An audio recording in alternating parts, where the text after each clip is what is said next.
Bold news is shaking the art world. An all-women artist collective will lead the prestigious Documenta 16, signaling a groundbreaking moment for this renowned exhibition.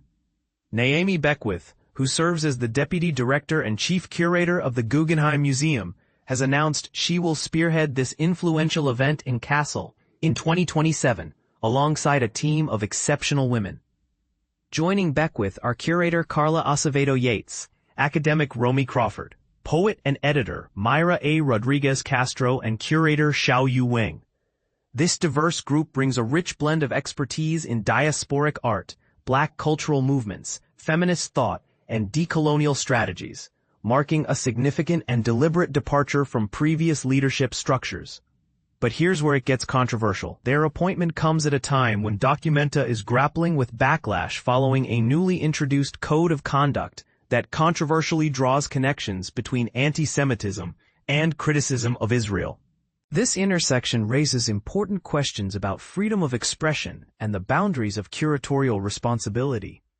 In other inspiring developments, Egypt's Alexandria Biennale is set to make a triumphant return after a 12-year silence. Scheduled for September 2026, this will be the 27th edition of the Biennale, which historically was a major platform for artists from the Mediterranean region. Curated by prominent artist Motaz Nasir, the exhibition entitled This Too Shall Pass plans to showcase the work of 55 artists, blending voices from across the Mediterranean basin, alongside special programs dedicated to shining a light on Egypt's emerging creatives. The Biennale, first established in 1955, faced severe disruptions due to political turmoil and economic challenges following Egypt's 2011 revolution. So this comeback not only revives an essential cultural event, but also reconnects with the city's rich historical backdrop, from the ancient Roman amphitheater to the imposing Kite-Bay Citadel, offering visitors a rare journey through layered time and culture. Shifting to the design realm, Patricia Urquiola has teamed up with family-owned American office furniture company Hayworth to craft a major installation for Alcova Miami this December.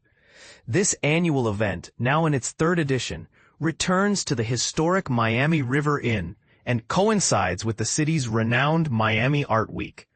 Hayworth's partnership marks their first substantial collaboration with Alcova, and together with Urquiola, they will create a site-specific work situated in the venue's plaza.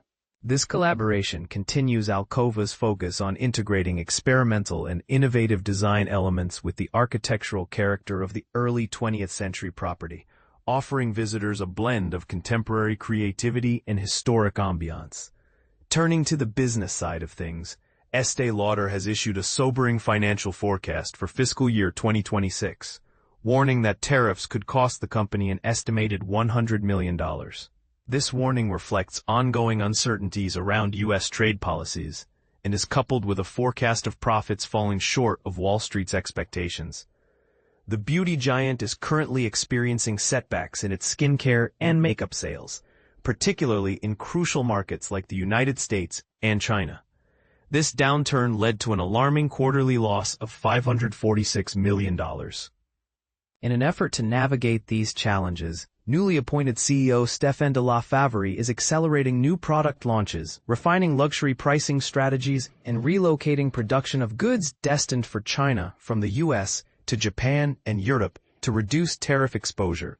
Additionally, the company expects to incur restructuring costs that could reach up to $1.6 billion before taxes in the coming year, underscoring the tough road ahead. On a bittersweet note, the design community mourns the loss of Joe Karoff, the legendary graphic designer who crafted the iconic 007 gun logo for the James Bond film series, as well as unforgettable movie posters for classics like West Side Story, Cabaret, Manhattan, and A Hard Day's Night. Karoff passed away at the remarkable age of 103. Over his prolific career, which spanned more than 300 advertising campaigns, many uncredited, he was celebrated for his innovative use of typography and imagery. His James Bond logo, inspired by the Walther PPK pistol, was conceived spontaneously and quickly became a global pop culture symbol, Yet Karoff never received royalties or widespread public recognition for this work. Beyond posters, his creativity extended to creating opening title sequences, all imbued with what he described as effervescence, a lively and sparkling essence that people still admire today. Finally, for those seeking lighter, yet fascinating, cultural distractions, a new festival is celebrating the distinctive Art Deco architecture flourishing in Miami Beach and Mumbai, bridging two cities separated by oceans, but connected through design heritage. Meanwhile, archaeologists have uncovered evidence that residents of an ancient Roman villa near Casale might have had quite the fondness for flip-flops, an unexpected and amusing glimpse into daily life centuries ago. In the fashion world, Macne Studios has unveiled its romantic new headquarters inside a historic mansion located in Paris's trendy Marais district, blending old-world charm with cutting-edge style.